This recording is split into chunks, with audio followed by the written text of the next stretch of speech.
on a scale from 1 to 10? This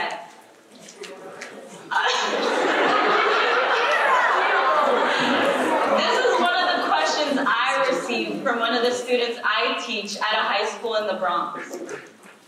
I'm a volunteer health educator for Peer Health Exchange. Peer Health Exchange is a nonprofit organization that gives young students the knowledge, skills, and resources to make healthier decisions for themselves.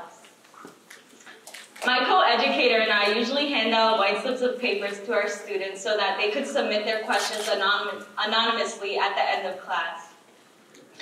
During one of our health workshops, I sat next to this girl, and she quietly slid a piece of paper to me.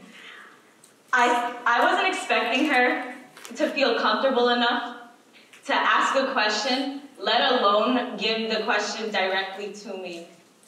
Throughout the time that I've gotten to know her, I could tell she was extremely shy and would usually sit at her table alone. But reading her question made me realize the vital role I'm playing in the development of these young adults. Our first sexual health workshop was probably my favorite one to teach so far. I've never seen the kids so engaged, interested, and curious, yet nervous, disgusted, and uncomfortable. Yes. But why? I couldn't understand as to why they felt this way. Why was it so difficult to even name the anatomical parts of their bodies? Why was it so difficult to name those parts when they're constantly being portrayed in the media, in the music we listen to, and the advertisements we see? We're desensitized to it, yet ironically, we're uncomfortable with teaching our young adults the things they're constantly exposed to, which is their own bodies. My curiosity about this topic led me on a search to find the root of it all. I was intrigued, but not surprised, and realizing that the widespread discomfort with our own sexual health is rooted in the way our education system teaches us about ourselves. My student reminded me a lot of myself when I was her age. I was awkward, shy, and not to mention my braces and glasses days made my 9th grade self-esteem even worse. But I was also a New York City public high school student, with 70% of the students at my school receiving free or reduced lunch. So it was evident that my school lacked the financial means to provide thorough resources to the students. I only remember receiving sexual health education only a handful of times from my English teacher. It was typically about AIDS, STDs, condoms, or just abstinence being the safest form of contraception. Being in New York City, one of the major cities for progressive reform and innovation, one would think that the public schools curriculum would be similar, right? That is a big, false statement. It's probably the oldest and most inconsistent in comparison to other major American cities. According to the New York State Department of Health, the Bronx has the highest pregnancy rate in all of New York State.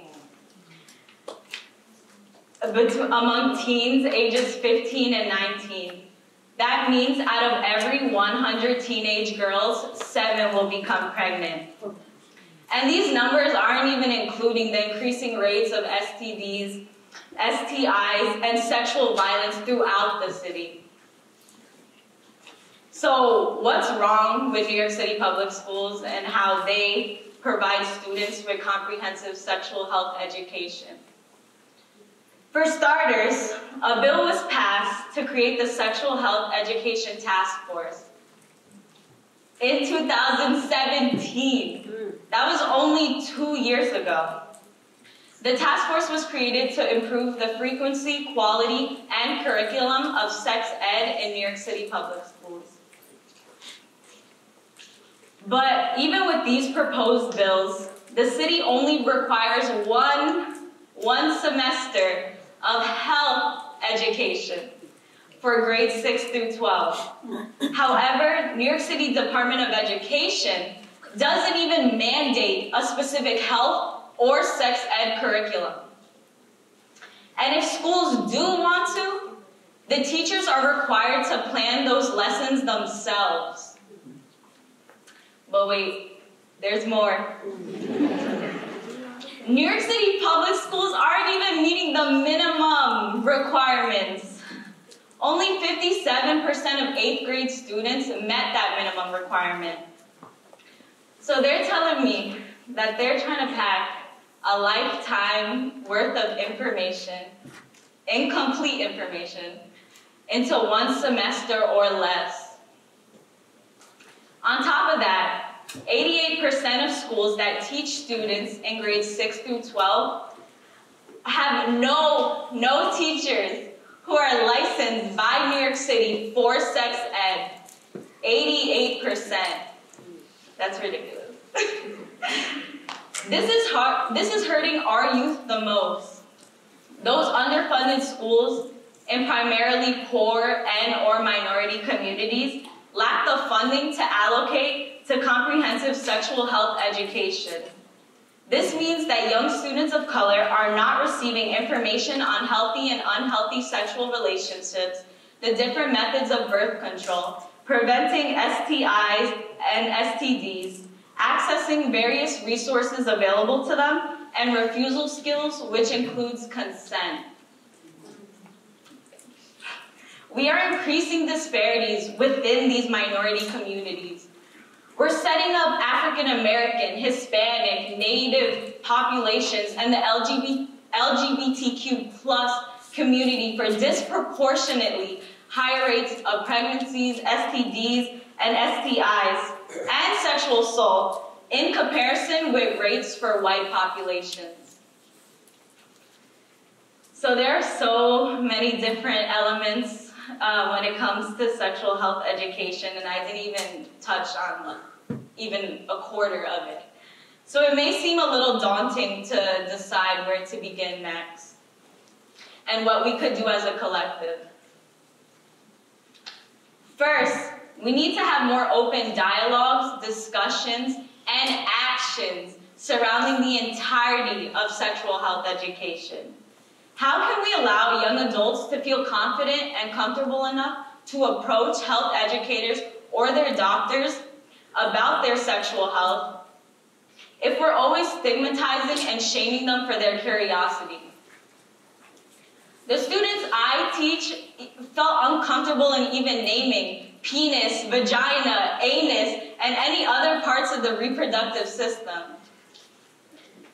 But it's greater than just knowing what parts there are. Columbia University just did a study that showed that comprehensive sexual health education reduces the risk of sexual assault by 50%. That's a huge amount. And I could honestly stand up here and drop just a bunch of statistics and data that I found that just shows how comprehensive sexual health education improves the overall quality of life in individuals, reduces the number of unintended pregnancies, STDs, STIs, and so much more. But we'd probably be here forever, so I'm sorry. We also need to create a more inclusive curriculum, which includes information for LGBTQ plus students, those with disabilities, different races, different socioeconomic statuses, and so many other factors. We need to start closing the gap because everyone deserves the right to good health. Sexual health education is not just a it's not just a one-size-fits-all. One single curriculum cannot be taught to the masses. Both awareness and knowledge plays a major role in understanding both ourselves and others around us. Finally, there needs to be more people of color delivering this information to their communities. This is one of many ways we can close the gap in healthcare disparities because we only know what we go through. It's proven that teachers of color better understand the culture and situations that students of color may face. How can we expect young people to absorb knowledge that may not pertain to them, and from educators who can't even understand them. We should be circulating the knowledge within our own communities in order to empower and uplift each other. Unlike previous generations, we have access to the internet, where we could turn to with any of our questions, but we need a real person there to turn to during times of need. So before I wrap up, I just wanted to let you all know that in 2017, funding was cut for the Teen Pregnancy Prevention Program 2 years early. And funding for evidence-based programs was stripped and issued towards abstinence-only education, which is proven inadequate. Government decisions are plaguing the youth with inaccurate and insufficient information, which is systematically oppressing their right to access health information. Comprehensive sex ed can influence and change the trajectory of a young person's life forever. Young people should not remain in the cyclical nature of ignorance that our public schools seem to be prepping them for. Future generations need to know that they're the only ones that have control over the health of their own bodies. When we cultivate healthy environments for young people to grow within their own identities and bodies, we're creating the next generation of leaders. So this is not just a New York City issue or a New York State issue. This is an American issue and even a global issue. And we should all take the next step in opening up the conversation. Thank you.